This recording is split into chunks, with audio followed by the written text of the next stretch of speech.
Hello, everybody. Good morning. Happy Monday, January 24th, 2022. It's your boy, Dave Neal, stand-up comic and host of Bachelor Nation News. And we have an episode 3 preview. Can you believe it's only the preview for episode 3? It feels like there's been 15 episodes.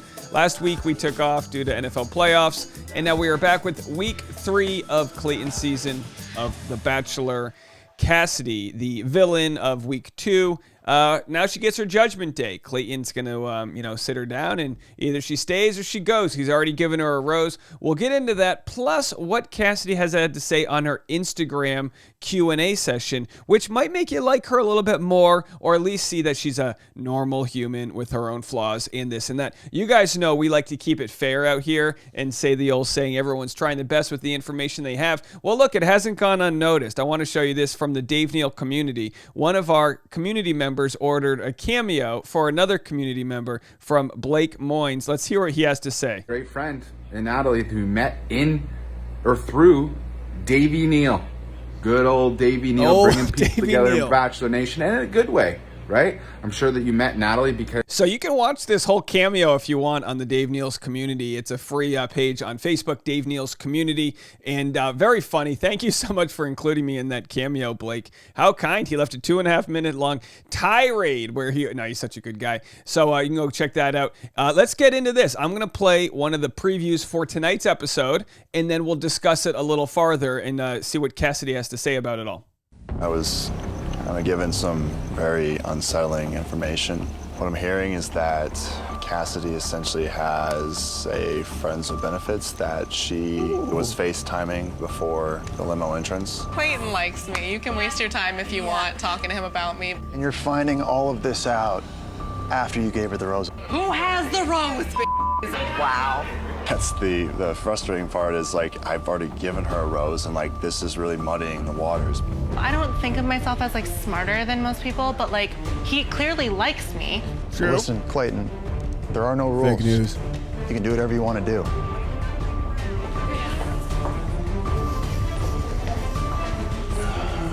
Cassidy, can I talk to you? Absolutely.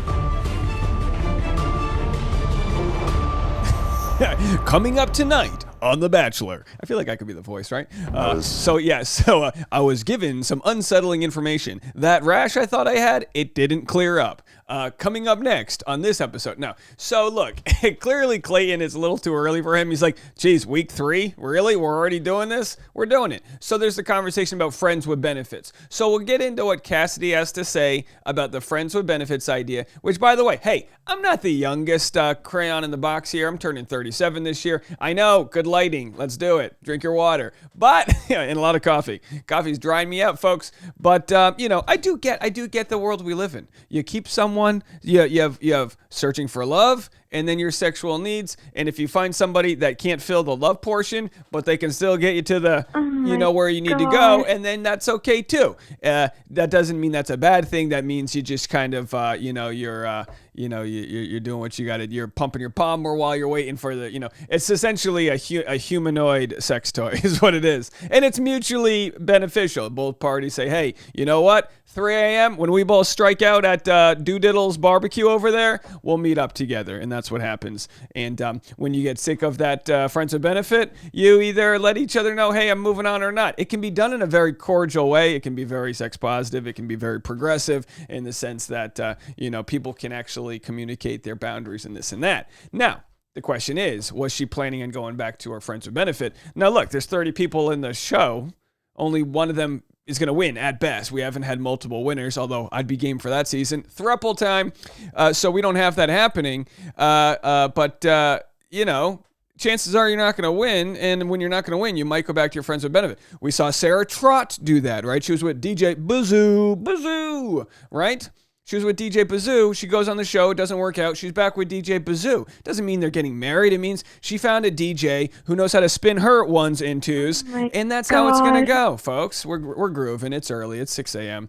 That's right here. So if you want to see my lighting setup, by the way, I just posted on Instagram if you want to go. I just got a new light. Just nothing but lights trying. If you're getting old, you need a lot of lights. I'm not saying I'm old. I'm saying, every year I add one more LED light. Next thing you know, I'm just going to be some white orb. Dave Neal reporting from space. place. So there it is, at D Neals if you want to check that out. Now, so here's the deal. Tonight I'm going to be live streaming before the episode, 4 p.m. Pacific, 7 p.m. East Coast, like we do before every single episode.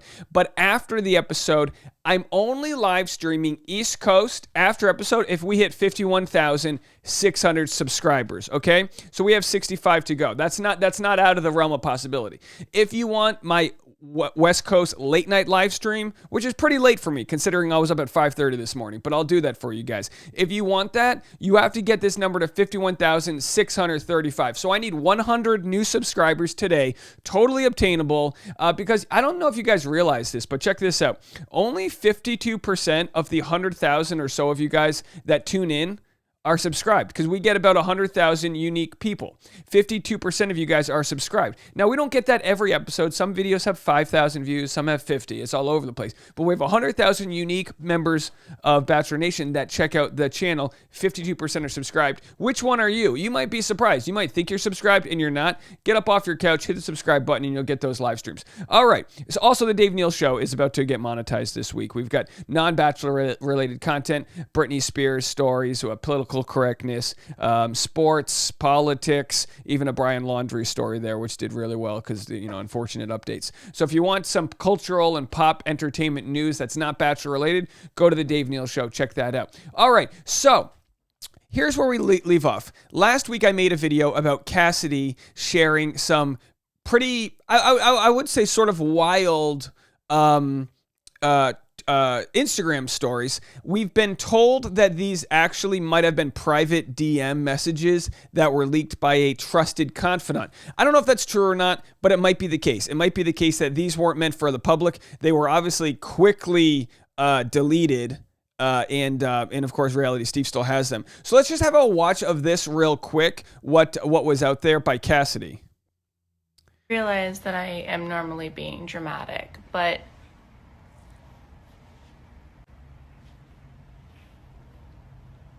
you were going to give her a rose even though she was engaged last week. Meanwhile, I fucked someone a few months ago and I got sent home. Okay, so here's the deal. These messages, like I said, might have been for the private Instagram community. If you don't use Instagram, you can send it to public or to a smaller community, and then they were leaked to other people, stabbed in the back type of thing. If that's the case, that sucks. Either way, the point remains. She goes, Sally Carson was literally going to get married. Why is she not the villain, and yet I am? And it's like, well, that's them's the ropes. That's how it works. So she also had posted this video here, which has since been deleted. Which probably was. I love getting ready for dates nowadays because it's literally just me and you're like, oh, wait a second. If this man should be so fucking lucky. And then I remember that, wait a second, even though I'm about to be on national television, men still treat me like shit. But that's. Okay, so, nothing crazy. Here's what we need to realize, right, folks? I like to watch the show as if I know the people. I like to watch the show as if it's like a cousin. Like if she was a cousin, I'd be like, oh, Cassidy, you know what I mean? Like there's no, my belief, there's really no pure evil or pure good. She's probably a good person, right? Having a friends with benefits, it's all complicated, right? So she took to Instagram. And again, a lot of times people go, Dave, you give these people too much credit. Well, the credit I give people is that they're navigating a dating reality show for the first time in suboptimal conditions. The people that succeed on the show are those that can, not necessarily that they're extroverts, but those that can thrive in situations with multiple people. The fan favorites, the ones that can schmooze and be a fan of the girls. And sometimes that just doesn't work out. Sometimes people are really good on one-on-one conversations, but they don't do well when they feel like they're threatened. You know what I mean? It's like we had Kaylin over here and Dean, right? She got bit in the face by her dog. We showed that story. That dog was threatened. That dog her own dog bit her in the face. Metaphorically, their dogs biting. Okay, I'm not trying to call it, you understand the comparison, right? So here are the Q&A that Cassidy had. We're just going to read these. Do you think you were accurately portrayed in the last episode? Here's the thing. Yes and no. I'm extremely driven and have a lot of confidence in my approach to things. Sometimes I flop in terms of considering others people's takes and their opinions because I'm so sure of my own. I think that was center stage in episode 2. That said, I'm also very affected by the disapproval of others and take it very much to heart. That side of my personality it wasn't displayed, but it is very much a thing. I'd say overall, yeah, especially when I'm nervous, I lean sarcastic, cocky, and defensive when criticized, but there's a lot more to me that I look forward to people seeing. You know, there's this thing called counterdependency, and it's the idea that you push people away versus codependency, which is like codependency, you need someone else's approval. You know what I mean? You're like, you want to put someone else's needs ahead of your own. That's codependency. Counterdependency, and let me know, I got a handful of therapists out there. Let me know if I'm onto something. Counterdependency is when you push people away. And I heard this. Counter-dependents are more so likely to be the older female in a sibling setting. The oldest female is sometimes the parents are a little bit too hands-on with them, and so they push away. And this might be the case here. Again, I'm not a psychologist. I'm not a family therapist. What was your real reason for going on The Bachelor if you have someone at home? Soon you'll get to hear my side of the story. I casually dated before The Bachelor. No one was lied to or deceived in the process, and I haven't been exclusive in years. The LA dating scene is a mess. I came on ready for love and looking for a partner, and people might say, well, why are you FaceTiming with this person beforehand or while you were in the hotel? And my whole theory with that is, well, that doesn't look great. That's obviously doesn't look great on the person. Until she meets Clayton, she doesn't owe him anything. Until she meets him and starts dating him, and even then, until she defines the real relationship. If this wasn't on The Bachelor, she could literally be hooking up with Clayton and still have a friends with benefit. Until Clayton decides, hey, will you be my girlfriend? They owe nothing to each other. Nothing. And I think that's a strong thing to remember. And now it might be back in the day. We were on the make. I gave so-and-so my pin. He called me or cat's meow. That's just not that's not the game we play anymore, folks. So if you're out there young and dating, shit or get off the pot. If you're not asking someone to be yours and exclusive, they don't owe you that. And Cassidy doesn't owe that to Clayton yet. What exactly is a recruiter? We don't need that one. What makes you seemingly tick so offensive and defensively? Because when you see someone who ticks, when you see someone who gets really defensive in social situations or even in fights, when you see someone put your walls up, you have to remember that's not their soul. That's their limbic system, their fight or flight mode. That's their reptilian response to a situation. My fiance and I, we talk about this all the time because there's been times where my technique in communicating comes off aggressive. She's like, why are you yelling at me? I'm like, I'm not even yelling. She's like, why do you keep raising your voice? I'm not raising my hands. Like, you know what I mean? It's like, that wasn't the intention at all. Sometimes I don't realize I'm a fully grown man because to me, I'm like a 5-year-old trying to like work. I want to work things out or get your hands out of my face type of thing, right? So we have to remember to give people a little bit of grace when their communication techniques aren't perfect, especially when it's their first time on the show. And also remember this when we look at these villains. It's not like I'm a stand-up comedian. If I tell a joke and it bombs, I go, oh, read the room. That joke didn't work. Let's try this joke. All right, we do some more family jokes. We need to build some empathy, some rapport, and then I can go back to some other maybe more controversial material. They don't have that chance. They just go on the show, they film the whole thing, and then it's edited. So right now she's like, oh boy, I thought I came off a little bit better than that. I thought I had some funny things. I thought I was more of a demi. I thought I was more like that. But no, it turns out I'm just straight villain. So a few things she says, a very obvious type A personality. I'm the oldest of 5. All right, so she is the oldest. And like I said, counter-dependents are typically the oldest female.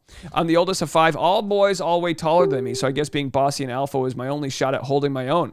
I won't go too much into it, but I had a very hard time growing up in very strained relationships with my parents. I was estranged entirely from my dad for many years before he got sick. I was heavily criticized most of my life, and I'm quite sensitive to criticism as an adult, and I freak out when I feel like I'm being picked apart. By all means, great things to look into in therapy. Absolutely.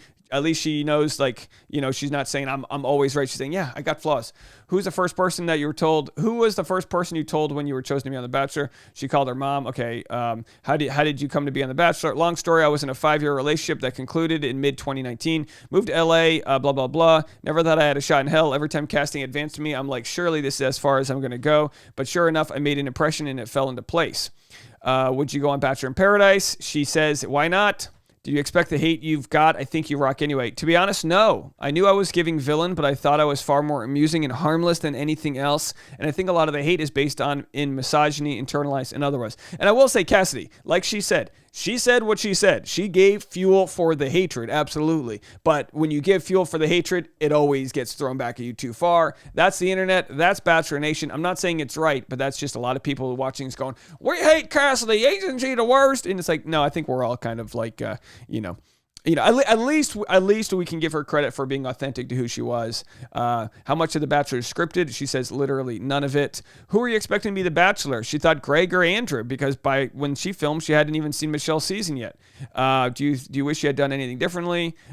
She says, dude, so many things. Don't get me wrong. I thought I was funny, but I totally effed up in my response to the women coming to me with valid frustrations from the birthday party. All right, so we'll see what she learned for Women's Tell All. And of course, the show's not over. She's on tonight's episode. I spiral quickly into a me versus the world mentality, especially when I'm threatened, and I wish I'd had a better handle on the impulse. Also wish I hadn't gotten so comfortable so quickly, been so quick to assume some people were my friends. Did you go into The Bachelor planning on being the villain or just for attention? I promise the kind of attention being the villain garners is not the kind anyone wants. Believe it or not, I'm just this eccentric and obnoxious in real life. I was just feeling myself too much on the show. When I'm hyped up and tipsy, I'm extra annoying. All right, let me know what you guys think. We have tons of content coming your way today, so make sure you're subscribed. If you want to get those late night live streams, we got to get the subscriber count up. I'll be posting it on my Instagram before we go live, whether or not we hit the benchmark, and we'll talk to you guys in a little bit. Bye, everybody.